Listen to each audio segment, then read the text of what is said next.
some of you guys already know what I'm going to have to say. Just to begin, let me just say that the main theme that we're going to be talking about here, which is, how, if you are a social planner, how one should sort of allocate resources, such as like productive assets and whatnot, to agents to maximize some sort of utilitarian efficiency.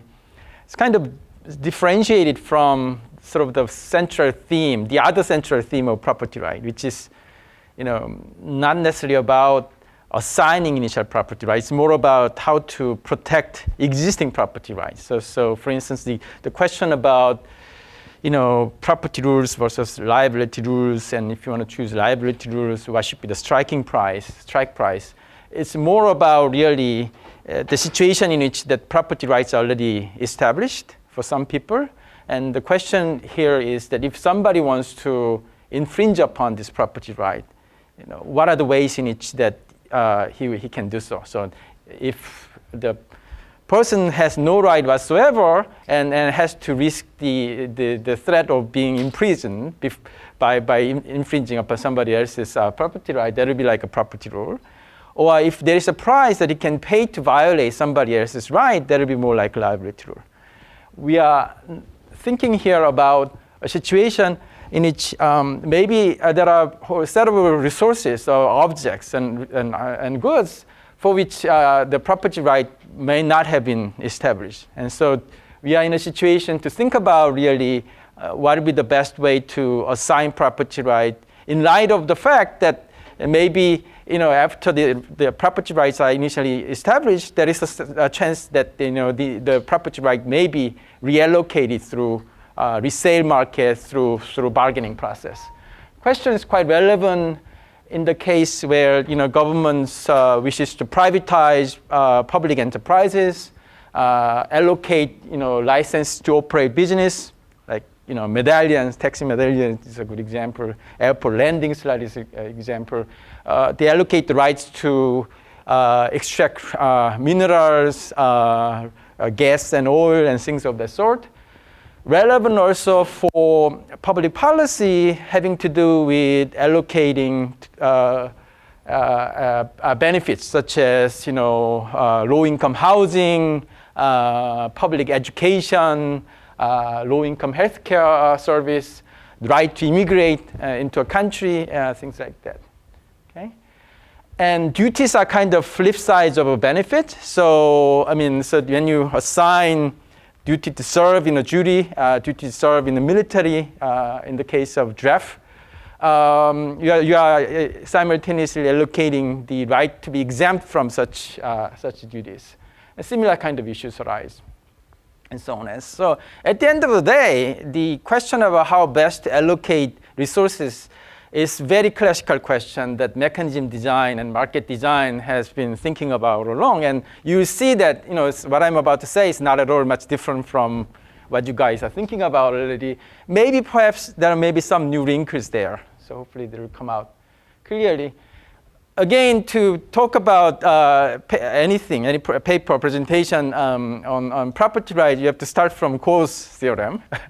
And so the question about how best to allocate initial property rights, I guess that the seminar result, so to speak, is irrelevant. It doesn't matter. You don't have to even worry about that, because no matter how you assign property right initially, as long as a right contains a right to transfer voluntarily to somebody else, although there are objects for which no such rights are included, right? Human organs, you are not able to, in some countries, you cannot voluntarily transfer them to somebody else.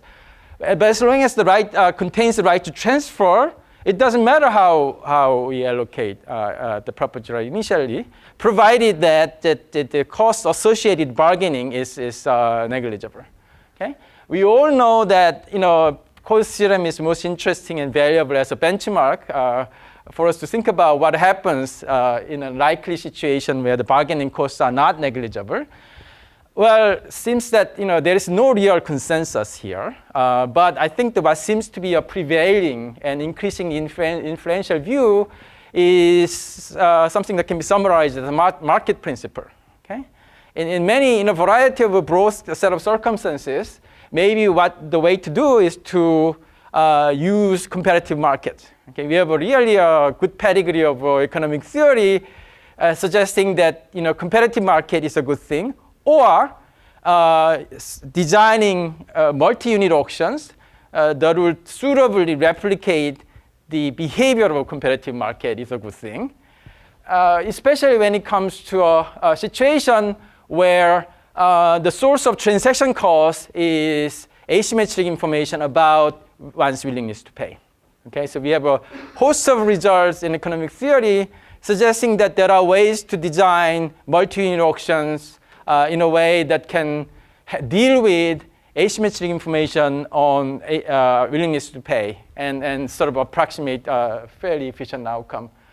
At the same time, we do observe that there are lots of situations in which that market mechanism is not used as a way to assign property right initially. So we know that public land have been in the late 19th century allocated famously through land race,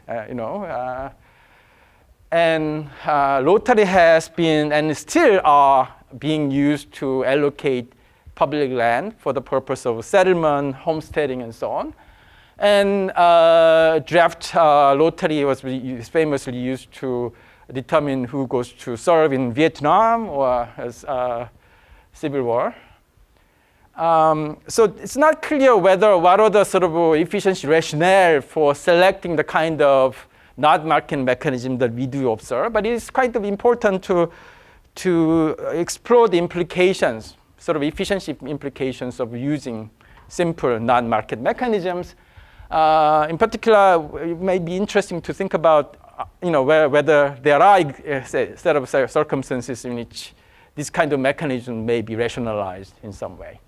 So what we do is to think about slightly different source of bargaining friction. So now we are going to thinking about a situation where the bargaining friction arises from asymmetric information, not just about willingness to pay, but also about liquidities. So we're going to be imagining a situation where individuals are liquidity constrained in the sense that they're not able to pay as much as they're willing to pay given the cash holding that they have and given the resources that are being allocated. And try to think about the efficiency implications. So liquidity constraints seem relevant in situations where the objects being allocated are significant in value relative to the liquid assets that are typically held by individuals.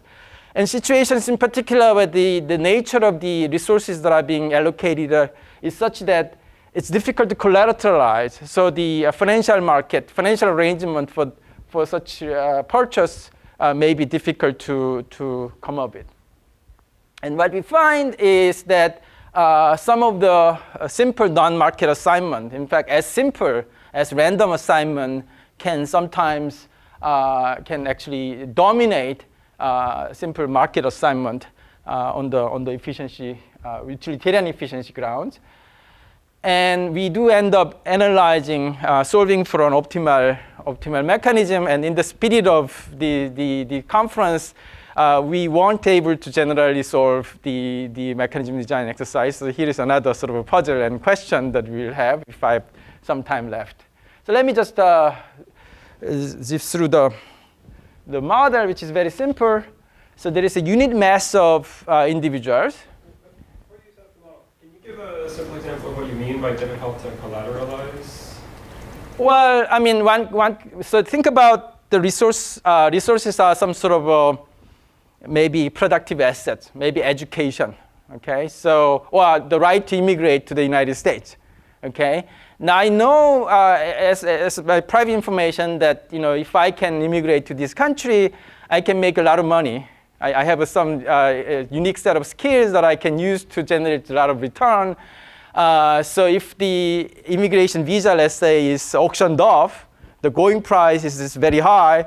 I don't have the liquid asset to pay for that, but I do know that I can generate a return that will cover that price.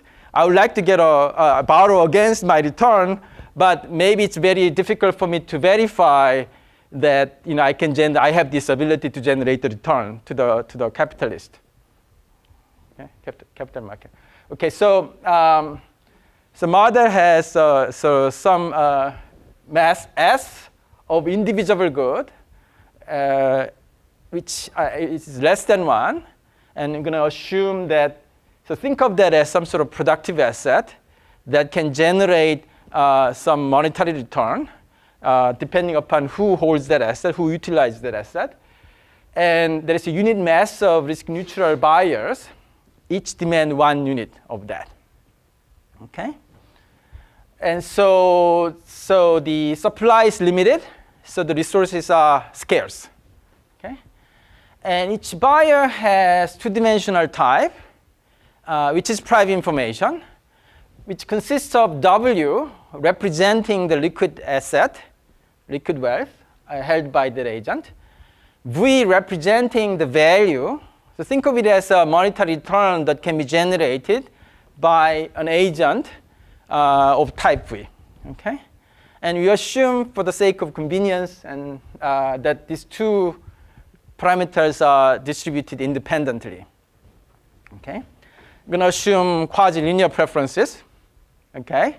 Simply that if a buyer with type W and V gets the good with probability X and pay T on average, his payoff is going to be Vx minus T. Okay? And of course that he can at most spend W. So W, the liquid asset, is the most, given the fact that there is no capital market, W is the most that it can pay. Okay? So we're going to focus on utilitarian efficiency, which of course is not completely well justified in the presence of liquidity constraints. But I still find it to be reasonable.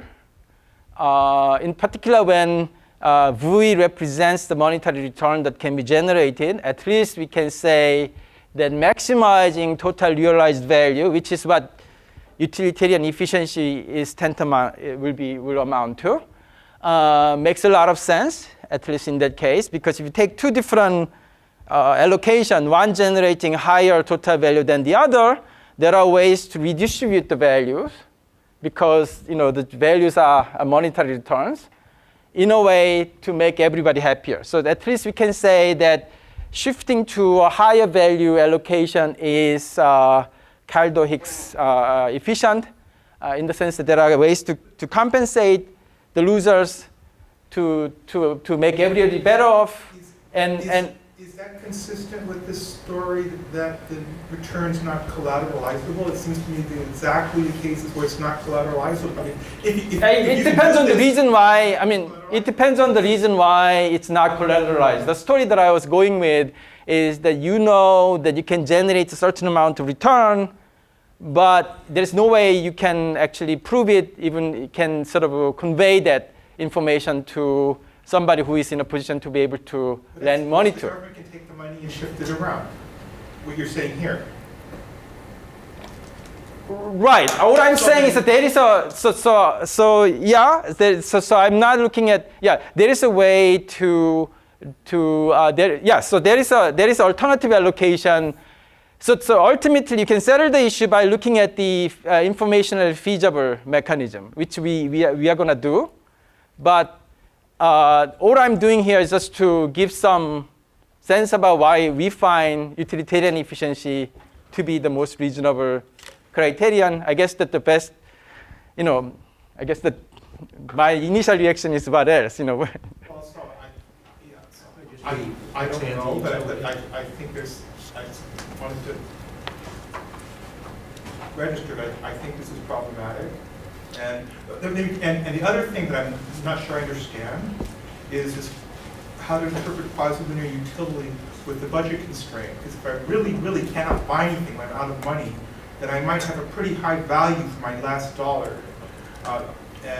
Yes. So this quasi-linear, I constant marginal utility, and then Yes, slide. yes. Maybe not so good even as an approximation for, for people. I might feel really unhappy being down to 95 cents net worth. Yes, it may be somewhat extreme in the sense that if you sort of think about utility function and think of the budget constraint that's interpreted, sort of described as a cost of spending, which sort of goes up to infinity once you go past the budget.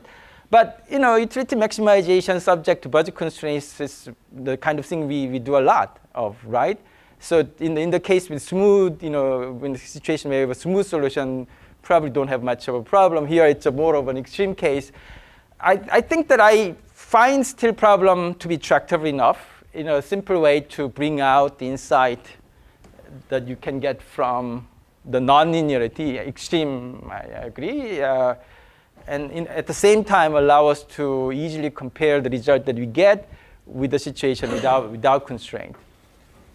This is maybe sort of just the flip side of what Drew is asking, but I guess the question is, why are the instruments available to us the assignment of property rights and not the redistribution of the numeraire good in the first period? So, so we're going to get there.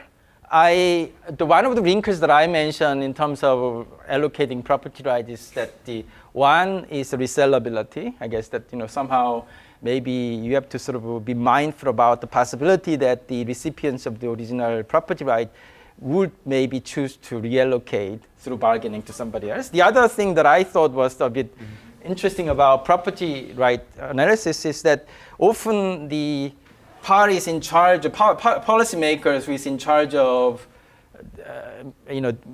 deciding on, allocation doesn't have broad enough authority to make a decision on the comprehensive set of policies. But we do get to this question at the end because we do actually analyze the full-fledged mechanism design. So given that, the utilitarian efficiency becomes equivalent to maximizing realized value, the values of the good that are realized by the recipients. And first best becomes extremely simple. So there's going to be a threshold value V star such that individuals with values exceeding that threshold value will end up consuming in the first best, where V star is chosen to satisfy the feasibility constraint, namely the number of people who get the good equals the number of supply. An easy way to summarize the efficiency outcome is by looking at the per unit value, average value realized per each unit, given the fact that in this kind of environment with the scarcity, the entire supply will be always exhausted in a typical mechanism. So this is what happens in first best.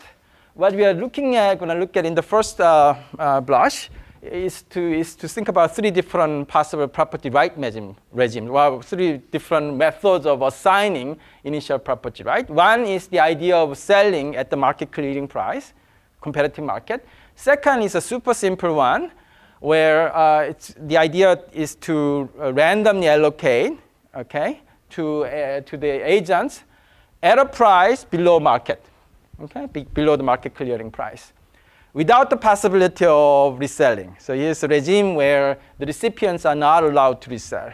Third is a regime where it's the same thing as random assignment, except that the recipients of the good are going to be allowed to resell at a price that will be chosen in the competitive resale market.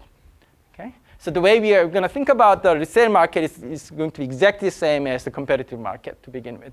How about having a competitive market and then taking the amount of money you raise and randomly giving that money to someone? So that's going to be part of the full-fledged mechanism. So again, we are initially assuming that the policymaker not to have the option to choose that. So there are reasons why we are looking at three different mechanisms, because we think that they are quite commonly used. So what's quite common in Korea when new development, there is a new development of a condominium, is that the government puts a regulation that will disallow the developers from setting price at a market clearing price. Actually, the price is kept at a level below the market clearing price, so they will have excess demand, and then excess demand will be rationed through random lottery.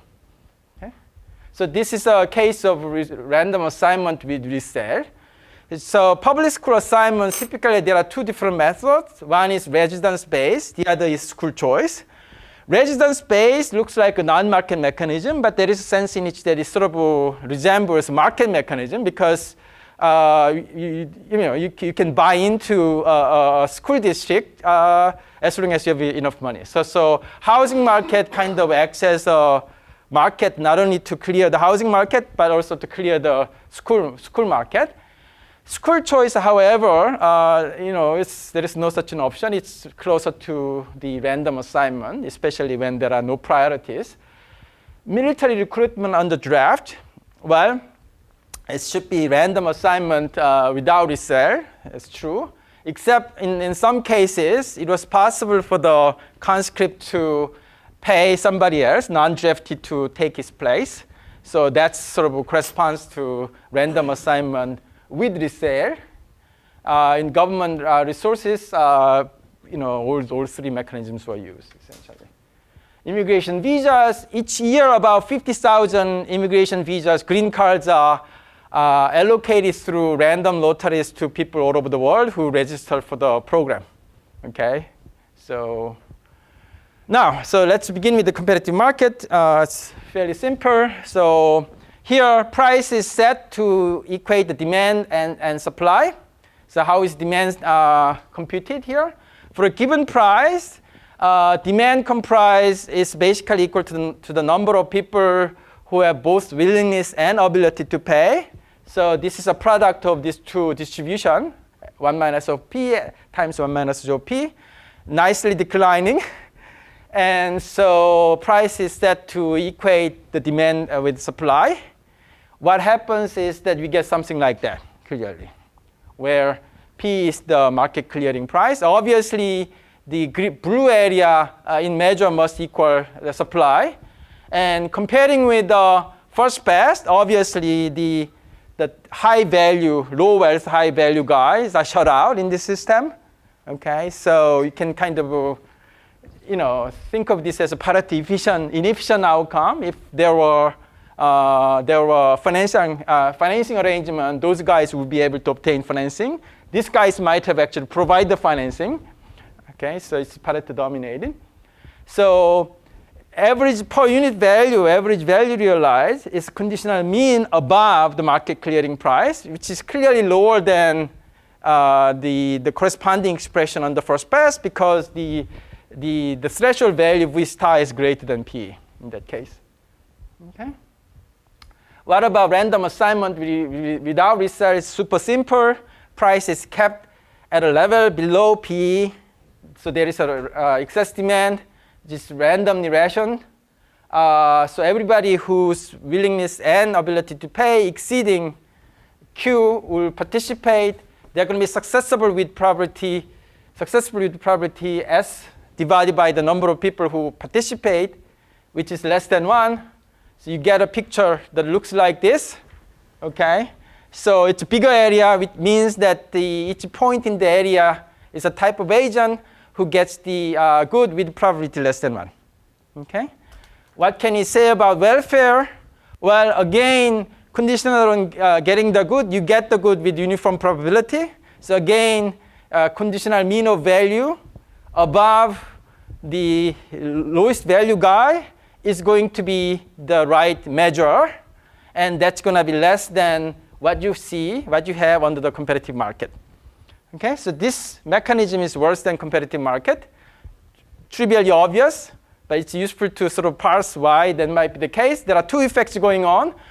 If you push down the regulated price, there are two effects. One is that you're going to allow lower wealth guy to participate and obtain the good with some probability, but the wealth is neutral, it's value neutral. There is independence of distribution of W and V, so it doesn't add anything.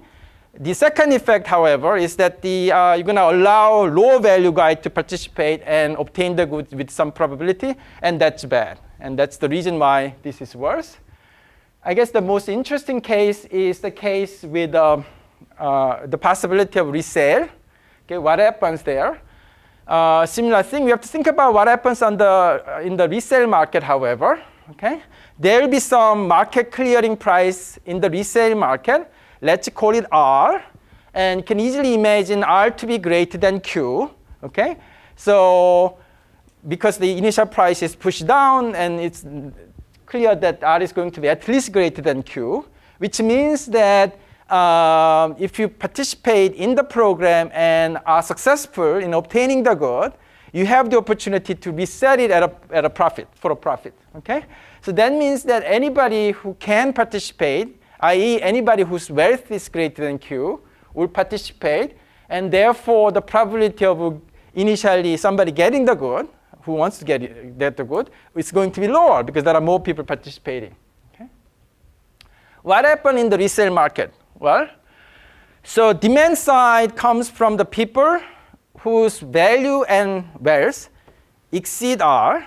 Okay, so given the going price, they are willing and able to pay to get the good, but didn't have the good initially. So in other words, these are the people who are unsuccessful in getting the good initially, but now are able and willing to pay to get the good on the resale market. So those guys comprise the demand side. Supply side are going to comprise, is composed of people who are initially lucky to get the good and find it better to resell it than to keep it. And those are the people whose value is less than R.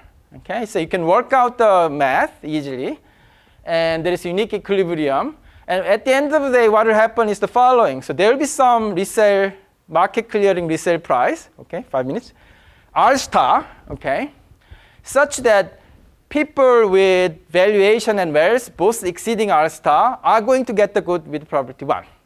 Either they are lucky in the beginning, or if they are not lucky, they will have the means and the interest to purchase at that price in the resale market. Additionally, people here in this small rectangular area, these are the people who have low wealth, but are able to get the good by participating into the initial lottery program, and they will get the good with positive probability. Okay? Now, the question is, how high is R star, in particular relative to PE? Okay? My claim is that R star must be higher than PE. Okay? So what is PE? PE is the market clearing price under the competitive market mechanism. Well, so suppose not. Suppose R star is weakly lower than PE. Okay? We cannot possibly have an equilibrium, right? Because the mass of people who end up getting on the random assignment with resale must exceed that square area, which is equal to the supplier, right, by the market clearing condition. Which means that what you're going to have is something like that. Okay? And high resale price, market clearing resale price, is a good thing. Why? Because again, for each W guy, each W type, conditional on getting the good, the probability of getting the good is uniform. Okay? If your W is greater than R star, that you get the good with probability 1, conditional on getting the good. If your W is less than R star, you still get the good, conditional on getting the good, you get the good uniformly. Okay? Which means is that you can just focus on this conditional mean above the lowest guy who get the good as the measure, which is higher. Okay? So what we show is that random assignment with resale dominates in utilitarian welfare the competitive market outcome. And it should come as no surprise in some sense, because in the world with binding budget liquidity constraint, the Coase theorem doesn't hold, right? So the Coase theorem relies on the ability by the recipients and by the non-recipients to bribe the recipients, right, in the market, but your ability to bribe is limited if you are liquidity constrained. Okay? So in particular, in a situation like that, and if there are two guys, one is wealthy and the other is poor, it's better to give the good to the poor guy, because when the wealthy guy happens to have a higher value, he has a means to an ability to buy it back, whereas if the good is initially allocated to the wealthy guy, the poor guy doesn't have that ability. Okay? So from that perspective, the competitive market as a method of initial property right assignment may not be the best one in the sense that it's sort of biased toward not, it doesn't favor not just the people with high willingness to pay, it actually favors people with high abilities to pay in the beginning. By contrast, random assignment without Resale is much more neutral. Okay, it's sort of wealth neutral method, and that's why it is better. If you sort of take a step further, you can imagine that in fact, instead of just doing uniform randomly, maybe what you want to do is to favor the poor guy if you know who the poor guy is. Of course, that's not easy because it's private information. Anyway, so those are the main things. The question that Glenn asked really is that now we are kind of providing in-kind subsidy here in our model, essentially. Can you provide cash subsidy? Cash subsidy may be more fungible, more flexible, maybe better. Okay? One question is like that. The other question is that in some sense the effectiveness of the mechanism that I'm talking about is limited by the fact that there are speculators. Speculators are those who participate in the program for the sole purpose of making resale profit. And they are bad news because their presence actually reduces the probability of the good going to the allocated to the people with high value and low wealth. Now, can you handle them much better? So to settle those issues, you have to solve the general mechanism design problem, and that's what it looks like. You are setting up this, looking at this direct revelation mechanism where you choose the probability of getting the good and the transfer as a function of the types, and you maximize this objective function, which is utilitarian welfare, subject to the constraint S, which is just feasibility. The amount of the assignment cannot exceed S.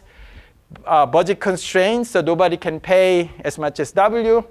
IR is the standard. IC is a bit more complicated here because what it should ensure is that there be no incentive to mimic a contract that you can feasibly mimic. Feasible in the sense of being able to pay the amount. So, and then finally, budget constraint. Okay, so budget constraint is going to be important. Without budget constraint, then you can simply give a lot of money to everybody and solve the problem. What the upshot is that the two important features that we identify to be sort of the features of this last mechanism, random assignment with resale. One is the random assignment feature, and the other is the cash transfers. Although it was probably not have been obvious to you, that mechanism involves providing cash transfers to speculators. Implicitly, there are people with low valuation who participate and collect money from the process. Those are important part of the features. They are going to be important part of the features of the optimal mechanism as well. We solved it partially, identifying these features, but we couldn't solve the problem completely except for 2x2 type case. In the 2x2 type case, meaning that 2 budget types and 2 value types, okay? And in case where the budget constraint is sufficiently binding, significantly binding in the sense that the low budget type is very, very low, that's kind of the interesting case. The optimal mechanism consists of 3 contracts, okay? So X is the probability, T is the payment, okay? So we have 3 contracts. The high dot here is the contract offered to the high wealth and high value guy. The low dot here is the contract offered to the low valuation guy for both high and low budget type. The middle contract is the contract that is offered to the low wealth, high value guy. So that's sort of the target guy. You want to allocate as much good as possible to those guys. The problem is that they are subject to the budget constraint, meaning that there is a maximum that you can charge against them. Okay, so in other words, that you may have to, in order to get them to consume, you have to lower the implicit price that they are paying, which makes raise an issue problem because then makes it tempting for the low valuation guy to mimic. Okay, so how can you dissuade the low valuation guy to mimic? There are 2 ways. Okay, so one is to give them good with some probability. Better yet, you're gonna give them cash transfer. Okay. The cash transfer was made in the form of resale profit in the original mechanism. Here, you're going to give cash up front, okay? So I'm actually done. But general problem, we weren't able to solve this two-dimensional mechanism design problem generally, so that's a sort of an open question if you're interested. So let me just stop here since I'm out of time.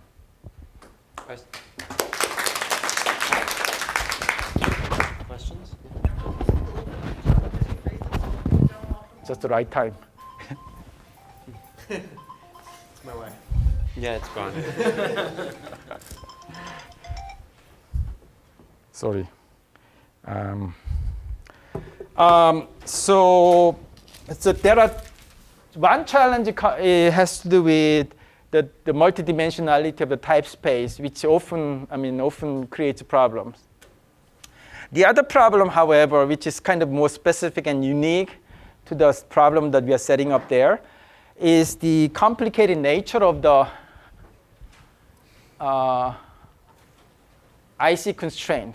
Okay, in other words, that it's sort of unidirectional. The set of constructs that you can mimic is restricted in a sort of curious way. In fact, the feasible set of contracts satisfying this set of constraint is not even closed.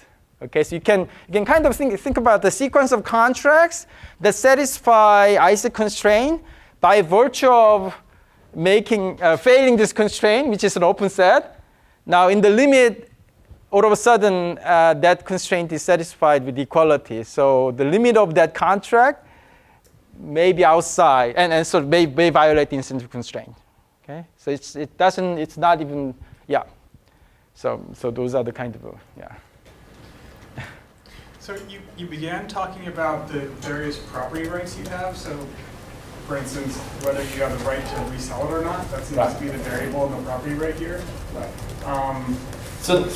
Once you cast that in this framework, then the right to resale goes away and it turns into the subsidy. Because you might as well interpret right to resale as a subsidy. This is a problem of this is kind of an issue of how to think about implementation. Okay, so in fact, with the 2x2 type case, we figured out that there is a way to implement this optimal mechanism by offering a menu of contracts where either you offer cash subsidy, so either you can get cash subsidy and not consume at all, or you refuse cash subsidy, but in exchange you get the good with positive probability. You are allowed to resell, but resale market will be regulated by some tax. So yeah.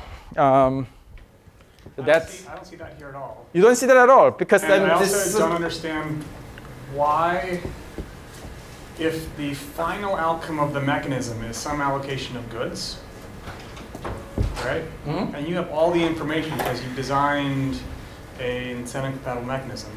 Why would you ever need to have resale in that mechanism? You don't need to.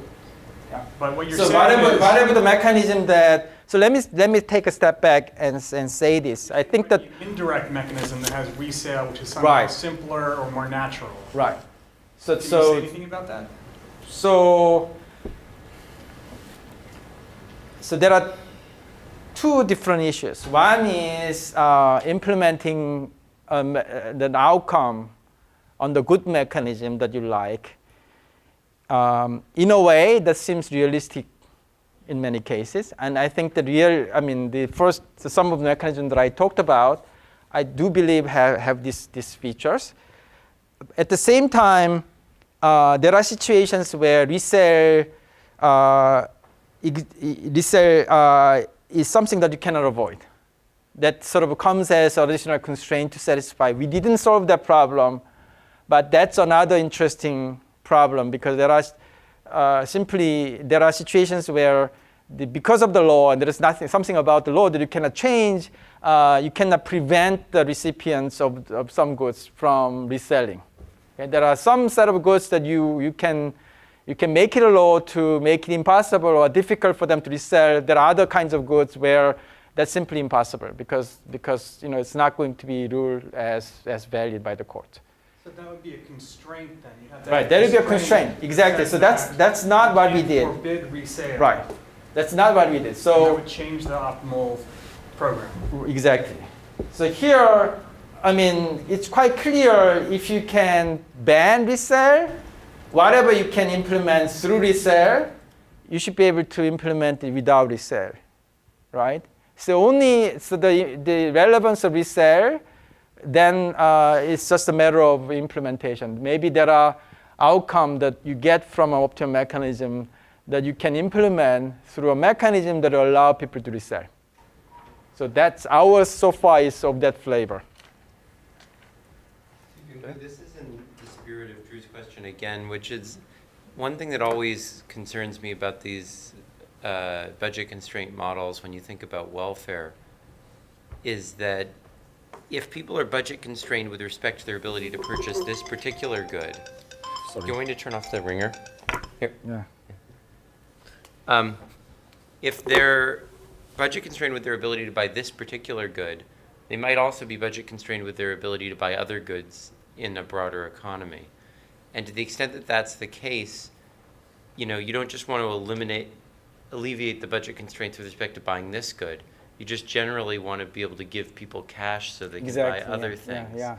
So what's kind of interesting here is that cash subsidy plays an important role as part of the optimal mechanism design in our framework, but not as a means to help this target group of people, if you will, to obtain the good, okay?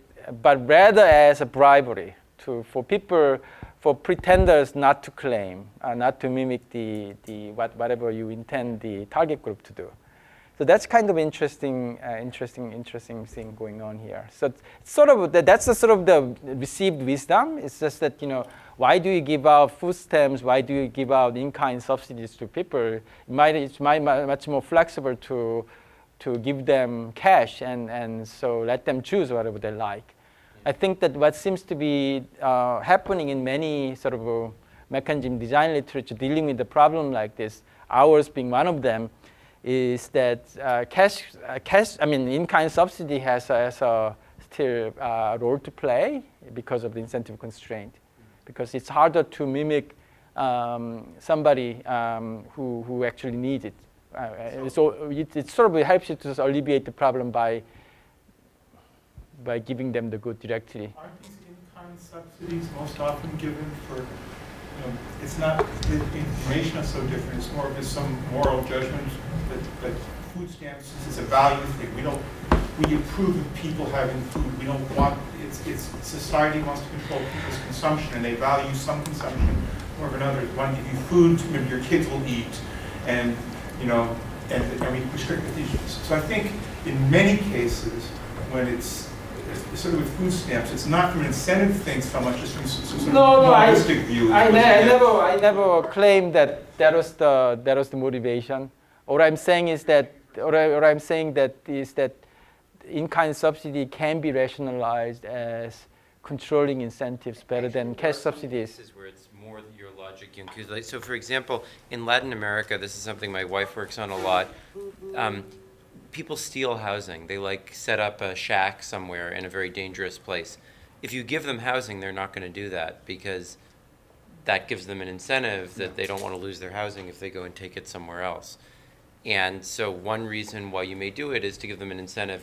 So it's not exactly this model, but it's another thing where sort of like you're satisfying their need for the good and you're using that as a way to screen that there's someone who needs that good because you know that if they didn't get it that way, they'd take it some other way and society would lose some value from that. So yeah, I mean, the general tenet of my talk was not that, you know, the reason that non-market mechanism seems so abundantly common is not because of what I have to say. I mean, I never had this insight before working out the model, except I think in Korea, in the case of Korea, the regulation on housing market seems to serve the kind of purpose that we are thinking about in the right way. So there are some applications where our theory seems to make a lot of sense. Others probably, I mean, so there's an interesting question about how to allocate the immigration right. There are some proposals made by, famous people to auction off the immigration right, not necessarily as a way to raise money, but more as a means by which to screen good type of people, right? So because people who have more to add by immigrating will be willing to pay more to win that immigration visas. But if you're talking about the kind of people we want to attract, and they are not necessarily the people who are very cash wealthy people, right? So I think that the idea of using auction is very much subject to the kind of problem that we have, and which is not to say that instead of using the lottery mechanism that they are using currently, use the lottery mechanism and then allow them to resell. But you can do it still. I mean, you can allow them to go through some sort of supervised trading mechanism. Of course, that one question is that now you're going to create speculators, people who come in just for the purpose of making money off from it. You're going to increase the pool of people. So there are issues, and we have actually result in the paper which speaks about the speculation issues, and we get some sort of cause theorem kind of result toward the end of the things. If this problem is uncontrollable, you cannot do better than competitive market, even though the competitive market is going to be away from Pareto optimum. So anyway. Granted, there are very few cases where you can compute your fully optimal mechanism, but do you have any cases where you at least know that it's much, much better than with resale? You mean quantitatively? Yeah. So we once we get qualitative results, we are pretty lazy about this kind of things. But yeah, I mean, I think that we did some of that. I mean, this is a very old project, actually. The first time I did this was like, I don't know, maybe 2004. And at some point, we did some of that. And yeah, so sometimes, in some cases, the benefit is small. But, it's hard for me to really think about the universe of all possible cases and think about really what's how significant the benefit might be.